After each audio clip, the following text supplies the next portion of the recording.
امام عالی مقام جس شجر کے پھل ہیں اس پھل کی مٹھاس دنیا محسوس کر رہی ہے، اور صبح قیامت تک اس کے مٹھاس کے فیض سے دنیا فیضیات ہوتی رہے گی۔ امام اہل سنت مجدد دین و ملت شاہ امام احمد رضا خان فاضل بریلوی رضی اللہ تعالی عنہ اپنے کلام کے مقطع میں کہتے ہیں، کیا بات رضا اس چمنستان کرم کی، کیا بات رضا اس چمنستان کرم کی، زہرا ہے کلی جس میں حسین اور حسن پھول، زہرا ہے کلی جس میں حسین اور حسن پھول۔ اور بات یہیں تک محدود نہیں بلکہ یوں بھی کہتے ہیں، یا رسول اللہ تیری نسل پاک میں ہے بچہ بچہ نور کا، تیری نسل پاک میں ہے بچہ بچہ نور کا، تو ہے عین نور تیرا سب گھرانہ نور کا۔ اور نور کا کام جہاں بھی وہ پہنچے اندھیرے کو دور کرنا اور حق و باطل میں فرق واضح کرنا۔ سلطان الہند سیدنا خواجہ غریب نواز رضی اللہ تعالی عنہ کی جانب یہ قطع منسوب ہے کہ بارگاہ امام عالی مقام میں خراج عقیدت پیش کرتے ہوئے آپ نے یوں عرض کیا، شاہ است حسین بادشاہ است حسین، دین است حسین دین پناہ است حسین، سرداد نداد دست در دست یزید، حقا کے بنائے لا الہ است حسین۔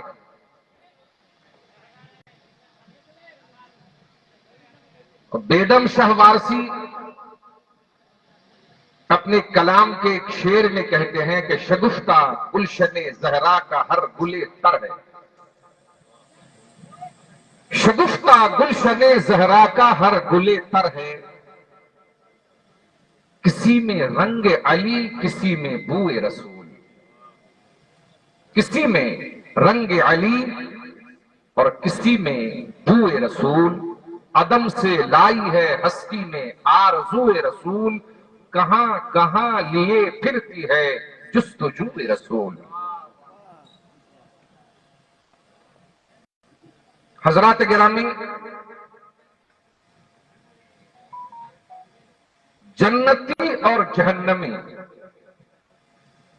دونوں یکساں نہیں، قرآن کریم کا واضح فیصلہ، لا یستوی اصحاب الجنتی و اصحاب لا یستوی اصحاب النار و اصحاب الجنہ، جہنمی اور جنتی دونوں برابر نہیں بلکہ اصحاب الجنتی ہم الفائزون، جو جنتی ہیں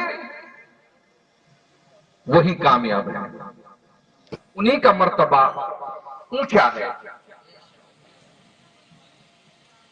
یوں تو ہر مومن جنتی ہے، مگر کچھ نفوس قدسیہ وہ ہیں کہ سرور کائنات صلی اللہ تعالی علیہ وآلہ وسلم نے اپنے نبوت والی زبان سے قیامت تک کے مسلمانوں کے سامنے ان کی حیثیت واضح کر دی کہ وہ جنتی ہے۔ جیسے عشرہ مبشرہ اور بالخصوص سیدنا امامین کریمین کے تعلق سے اللہ کے رسول نے فرمایا، سیدہ شباب اہل الجنہ، یہ دونوں حسن اور حسین جنتی جوانوں کے سردار۔ اب یہ مت سوچئے گا کہ خالی وہی سردار ہوں گے، جو یہاں جنتی ہیں ان کے بھی سردار، جو یہاں جنتی ہیں وہ تبھی جنتی ہو سکتے ہیں جب انہیں سردار مانے۔ جو امام حسین کو اپنا سردار مانے اور ان کے ماتحت رہنا قبول کرے تو انہیں امام علی مقام کی سیرت کو اپنانا ان کے لیے ضروری ہے. یہ تو نہیں ہو سکتا کہ طریقہ کسی اور کا اپنائیں،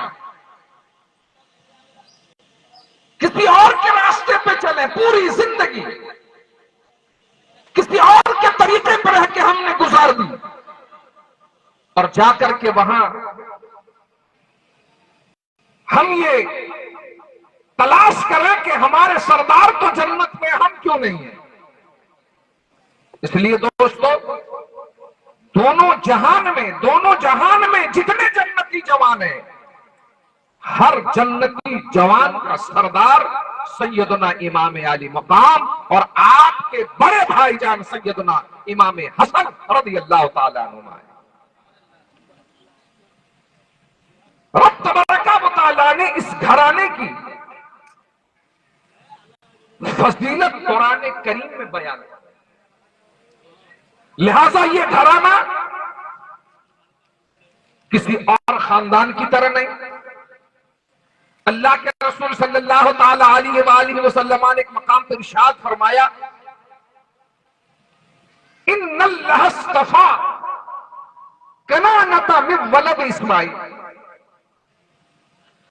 واصطفیٰ قریشا من کنانہ واصطفیٰ بنی ہاشم من قریش واصطفانی من بنی ہاشم. اللہ کے رسول فرماتے ہیں کہ رب کائنات نے اولاد اسماعیل میں قبیلہ کنانہ کو چن لیا اور قبیلہ کنانہ سے قبیلہ قریش کو چن لیا. قبیلہ قریش سے خاندان بنو ہاشم کا انتخاب فرمایا اور خاندان بنی ہاشم سے اللہ کے رسول فرماتے رب نے مجھے چن لیا. سیدنا جبریل امین بارگاہ رسالت میں حاضر ہوئے، عرض کرتے قلبت المشارق والمغارب، یا رسول اللہ کائنات کے مشرق اور مغرب میں چھان کر کے دیکھا، مگر اے مصطفیٰ کریم، نہ آپ کے گھر جیسا بہتر گھر میں نے کہیں پایا، نہ آپ سے بہتر انسان کہیں میں نے. بریلی کا تاجدار کہتے ہیں یہی بولے سدرا والے چمنے جہاں کے تھالے سبھی میں نے چھان ڈالے تیرے پائے کا نہ پائے. یہ وہ گھرانہ ہے، یہ وہ گھرانہ ہے. اس گھرانے کو، اس گھرانے کے افراد کو قرآن کریم نے اہل بیت کا لقب فرمایا. اہل بیت، یوں تو ہر آدمی کے پاس کسی نہ کسی اعتبار سے گھر ہوتا ہے. اس گھر میں کچھ رہنے والے ہوتے ہیں جو اس گھر کے اہل ہوتے ہیں، وہ گھر والے کہلاتے ہیں. مگر یہاں پر جو خصوصیت پیدا ہوئی اس میں کچھ خاص راز ہے، کچھ ایسی باتیں ہیں کہ اللہ رب العالمین نے انہیں براہ راست یہ فرمایا انما یرید اللہ لیذھب عنکم الرجس اہل البیت ویطہرکم تطہیرا. بے شک اللہ تبارک و تعالی یہی چاہتا ہے اے نبی کے گھر والوں کہ تم سے ناپاکی کو دور کر دے، تم سے رجس کو دور کر دے اور تمہیں خوب پاک صاف اور ستھرا کر دے. اس لیے رسول کائنات صلی اللہ تعالی علیہ وآلہ وسلم کا جو گھر ہے، نبی کریم صلی اللہ تعالی علیہ وآلہ وسلم کا آپ کے جو گھر والے ہیں، نہ حضور کے گھر کی کوئی مثال، نہ حضور کے گھر والوں کی کوئی مثال.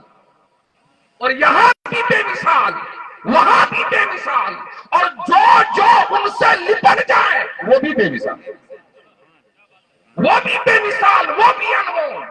اس لیے پیغام دیا جاتا ہے اے لوگوں، رسول اللہ کے گھر والوں کی محبت کو اپنے دل و دماغ اور اپنے اخلاق و کردار میں اس طرح سے اتار لو کہ اگر تمہاری آنکھوں سے اشک بہے تو اہل بیت کی محبت کی رونق نظر آئے، اور تمہارے جسم سے خون کے قطرے بہے تو وہاں بھی اہل بیت کا نور نظر آئے۔ تب جا کر کے حق کے غلامی کی طرف کچھ سبقت کرنے کا ہمیں اور آپ کو انعام مل سکتا ہے۔ نبی کریم صلی اللہ تعالی علیہ وآلہ وسلم نے ارشاد فرمایا، احب اللہ لما یغضبکم، اے لوگوں تم سب اللہ سے محبت کرو اس لیے کہ وہ تمہیں کھلاتا پلاتا ہے۔ بے شک اس کے سوا کون ہے کھلانے پلانے والا، اس کے سوا کون ہے زندگی عطا کرنے والا، اس کے سوا کون ہے روزی دینے والا، اس کے سوا کون ہے موت و حیات کا مالک، اس کے سوا کون ہے عزت و ذلت کا مالک، اس کے سوا کون ہے دونوں جہان میں گنہگاروں کو بخشنے والا۔ اللہ کے رسول فرماتے ہیں کہ تم اللہ سے اس لیے محبت کرو کہ وہ تمہیں غذا عطا فرماتا ہے، کھلاتا پلاتا ہے، اور فرمایا وَأَحِبُّونِي لِحُبِّ اللَّهِ، اور مجھ سے محبت کرو اللہ سے محبت کرنے کی وجہ سے۔ یعنی اگر تم اللہ سے محبت کرتے ہو تو مجھ سے محبت کرو۔ پتہ یہ چلا جو رسول اللہ سے محبت کرتے ہیں وہ اللہ سے محبت کرتے ہیں، اس لیے رسول اللہ سے محبت کرتے ہیں۔ اور فرمایا وَأَحِبُّ أَهْلَ بَيْتِي لِحُبِّي، اور میرے گھر والوں سے محبت کرو مجھ سے محبت کی وجہ سے۔ اگر مجھ سے محبت ہے تو میرے گھر والوں سے بھی محبت کرو۔ مطلب یہ ہے کہ ایمان کا کوئی تصور نہیں جب تک خدا سے محبت نہ ہو، اور خدا کی محبت کا کوئی کانسیپٹ نہیں جب تک رسول اللہ سے محبت نہ ہو، اور رسول اللہ سے محبت کا ہمارے دل میں کوئی وجود نہیں جب تک رسول اللہ کے گھر والوں سے محبت نہ ہو۔ ہم اہل سنت رسول کائنات صلی اللہ تعالی علیہ وآلہ وسلم سے بھی محبت کرتے ہیں، اور رسول اللہ کے چاہنے والوں سے بھی محبت کرتے ہیں، رسول اللہ کے گھر والوں سے بھی محبت کرتے ہیں۔ حضور پاک صلی اللہ تعالی علیہ وآلہ وسلم حجۃ الوداع کے موقع پر متعدد مقامات پر آپ نے اپنے چاہنے والوں سے خطاب فرمایا۔ کتب احادیث میں مکمل تفصیل موجود ہے۔ حضرت زید بن ارقم، حضرت ابو سعید خدری سمیت اور بھی بزرگ صحابہ نے یہ روایتیں کی ہیں، اور کتابوں میں موجود ہے۔ ان میں ایک روایت ایسی ہے کہ اللہ کے رسول صلی اللہ تعالی علیہ وآلہ وسلم نے فرمایا انی تارک فیکم الثقلین، میں تم میں دو بھاری چیزیں چھوڑنے والا ہوں۔ یہ کن سے فرمایا؟ صحابہ کرام سے فرمایا۔ یاد رہے، واضح رہے، قرآن اور سنت کے پہلے مخاطب جماعت صحابہ ہے۔ جماعت صحابہ، ہم تو بالواسطہ مخاطب ہیں اور جماعت صحابہ بلا واسطہ مخاطب۔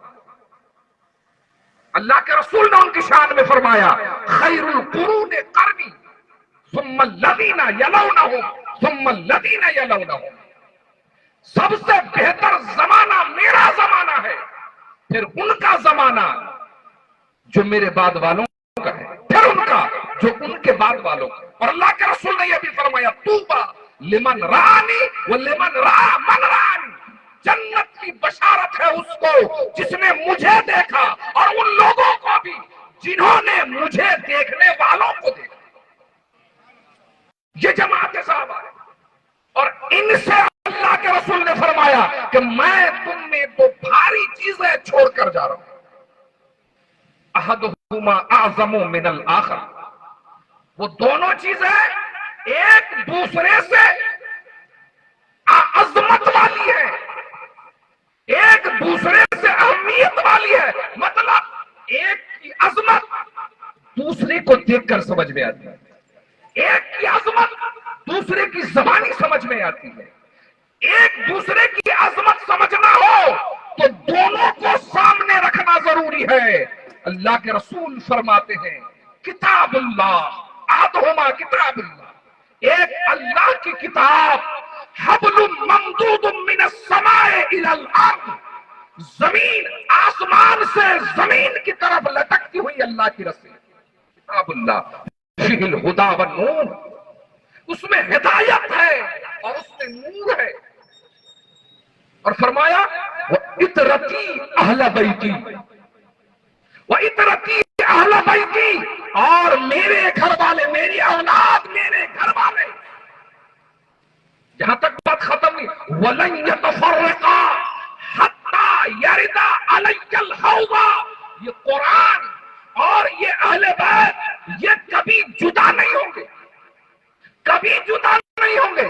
زمانہ باپ بیٹے کو الگ کر سکتا ہے، زمانہ خاندان سے ایک خاندان کو الگ کر سکتا ہے، زمانہ ایک ملک سے دوسرے ملک کو الگ کر سکتا ہے، زمانہ بھائی سے بھائی کو الگ کر سکتا ہے، زمانہ میاں بیوی کو الگ کر سکتا ہے، زمانہ جسم اور روح کو الگ کر سکتا ہے. مگر یہ قرآن اور اہل بیت ان کا رشتہ ایسا ہے کہ زمانہ انہیں الگ نہیں کر سکتا. اللہ کے رسول فرماتے ہیں یہ کبھی جدا نہیں ہوں گے یہاں تک کہ دونوں حوض کوثر پہ آ کے مجھ سے ملاقات کریں گے، حوض کوثر پہ آ کے مجھ سے ملاقات کریں گے. یہ نبی کے گھر والے.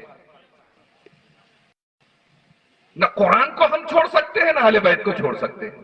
اللہ کے رسول صلی اللہ تعالی علیہ وآلہ وسلم کا یہ خطاب صحابہ کرام سے ہے. اس سے آپ اندازہ کر سکتے ہیں کہ اہل بیت اطہار سے صحابہ کرام نے جس انداز سے محبت فرمائی ہے، قیامت تک کسی ماں نے ایسا بچہ نہیں جنا کہ ایسی محبت کی مثال پیش کرتے. بہت سارے لوگ اہل بیت اطہار کا نام لے کر اصحاب کرام پہ تبرہ کرتے، ان کو برا بالا کہتے ہیں. یہیں سے تو وہ لوگ قرآن اور اہل بیت کو جدا کرنے کی کوشش کرتے ہیں، حالانکہ وہ کبھی جدا نہیں ہوں. قرآن نے سب کے بارے میں کہا کُلًّا وعد اللہ الحسنى. ارے تم ان کے شجرات میں مت پڑو، ان کے مشاجرات کی طرف تمہاری توجہ نہ ہو. تمہیں اس سے کیا مطلب ہے؟ اللہ رب العالمین نے جتنے مصطفیٰ کے صحابہ ہیں سب سے اچھا وعدہ فرمایا. کیسا وعدہ؟ رضی اللہ عنہم ورضوا عنہ، یہ اللہ سے راضی اور اللہ ان سے راضی، اللہ ان سے راضی. حضرات محترم، اس لیے ضرورت ہے کہ ہم صحابہ کرام رضوان اللہ تعالی علیہم اجمعین کے طریقے پہ چل کر رسول اللہ کے گھر والوں سے محبت کا ثبوت پیش کریں، محبت اور عشق کا ثبوت پیش کریں. ذرا دیکھیں کیسی محبت، کیسا عشق. اللہ اکبر، دنیا مثال نہیں پیش کر سکتی. ایک روایت میں آتا ہے حضرت ابو ہریرہ رضی اللہ تعالیٰ عنہ ایک جنازے میں شریک ہوئے، بزرگ صاحب. اس جنازے میں حضرت سیدنا امام عالی مقام امام حسین علی جدہ وعلیہ السلام نے بھی شرکت کی. تو جب مٹی ڈال کر قبر پر فارغ ہوئے تو امام عالی مقام کے مبارک جوتیوں میں کچھ مٹی لگ گئی. تو جانتے ہیں یہ محبت صحابہ کرام ہمیں سکھا رہے ہیں. حضرت ابو ہریرہ نے اپنے سر مبارک کی پگڑی اتاری اور اتار کے امام حسین کی مبارک جوتیوں سے گرد و غبار کو صاف فرمایا۔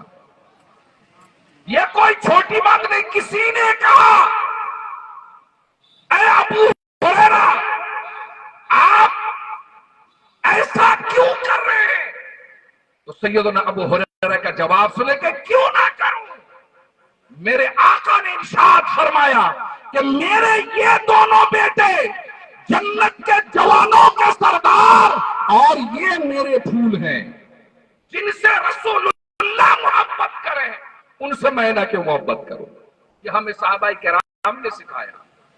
اسسان ملت اسلامیہ، ایک مقام پر اللہ کے رسول صلی اللہ تعالی علیہ وآلہ وسلم نے خاص اہل بیت اطہار کی محبت کا جام پلاتے ہوئے ارشاد فرمایا، من احبنی وہ احب ہذین وہ اباہما وہ امہما کانا معی فی درجتی یوم القیامہ۔ اللہ کے رسول فرماتے جس نے مجھ سے محبت کی، ان دونوں یعنی حسن اور حسین سے محبت کی، ان دونوں کی ماں فاطمہ الزہرا سے محبت رکھی اور ان دونوں کے والد علی مرتضیٰ سے محبت کی، صلہ کیا ہے؟ خالی جنت میں جائے گا نہیں، اللہ کے رسول فرماتے ہیں جنت میں وہ میرے ساتھ ہوگا۔ ہے کوئی ایسی نیکی، ہے کوئی ایسی عبادت جو جنت بھی پہنچا دے اور رسول اللہ کی منزل میں بھی تمہیں رہنے کا ٹھکانہ مل جائے؟ یہ اہل بیت اطہار کی محبت ہے۔ رسول کائنات صلی اللہ تعالی علیہ وآلہ وسلم کی سیرت مبارکہ میں ایک خاص چیز دیکھیں، قرآن کریم میں اس کا ذکر ہے، تفصیلات میرے بعد آنے والے خطبہ حضرات حضرت مفتی صاحب قبلہ بھی آپ کے سامنے رکھیں گے، اور ہمارے باہر سے آئے وہ خطیب انشاءاللہ عز و جل بہتر انداز میں آپ کے سامنے رکھیں۔ میں بس دو چار باتیں رکھ کے اپنی گفتگو ختم کروں۔ نبی کریم صلی اللہ تعالی علیہ وآلہ وسلم کی سیرت طیبہ میں ایک خاص بات دیکھیے، دنیا میں سنگٹھن چلانے والوں کا مزاج، دنیا میں سنگٹھن سنتے ہوں گے آپ عموماً کہ ان کے بچے کہیں اور پڑھتے ہیں، وہ محفوظ ہے۔ ایسا معاملہ ہوا کہ لاک ڈاؤن کے پیریڈ میں بھی ان کے بچوں کو اے سی گاڑی میں گھر تک پہنچایا جا رہا ہے۔ یہ تو ہوا آپ نے آنکھوں سے دیکھا۔ یہ چاہتے ہیں کہ ہمارا معاملہ چلے تو ہمارے بچوں کو کوئی ٹھوکر نہ لگے، خون بہانا پڑے، گولیوں کا سامنا کرنا پڑے، ڈنڈوں کا سامنا کرنا پڑے تو وہ کوئی اور۔ مگر حضور پاک صلی اللہ تعالی علیہ وآلہ وسلم اللہ کے سچے رسول، اللہ رب العالمین نے آپ کو اپنا نمائندہ بنا کر کے بھیجا۔ اللہ کے رسول نے ہر موڑ پر، یوں تو اللہ کے رسول کے جتنے صحابی ہیں وہ بارگاہ رسالت میں اپنے دل اور جگر کو ہتھیلی میں رکھ کر کے آتے، یا رسول اللہ حکم ہو تو نظر کر رہے ہیں، جہاں ضرورت ہو ہم وہاں حاضر ہیں۔ مگر کردار مصطفیٰ کا یہ خاص گوشہ بھی دیکھیں آپ کہ اللہ کے رسول صلی اللہ تعالی علیہ وآلہ وسلم کو جب مکے میں گھیرا گیا نا ہجرت کے رات، تو سیدنا ابو بکر صدیق کو تو ساتھ لیا، اور جہاں چاروں طرف قتل کرنے والے ہتھیار لے کر مستعد کہ بس رات اگر کچھ گزرے اور کچھ رات میں موقع ملے لوگ ادھر ادھر ہو جائے تو ہم حملہ کر کے ان کا قصہ تمام کریں۔ دوستو، اس بستر پہ اللہ کے رسول نے مولا کائنات کو چھوڑا، مولا کائنات کو چھوڑا تاکہ دنیا والے یہ تانا نہ دیں کہ جب کھانے پینے کی بات آتی ہے تو اپنی اولاد کی بات کرتے ہیں، اور جب جان دینے کی بات آتی ہے تو دوسروں کو چھوڑ جاتے ہیں۔ نہیں، بلکہ جب کھانے پینے کی بات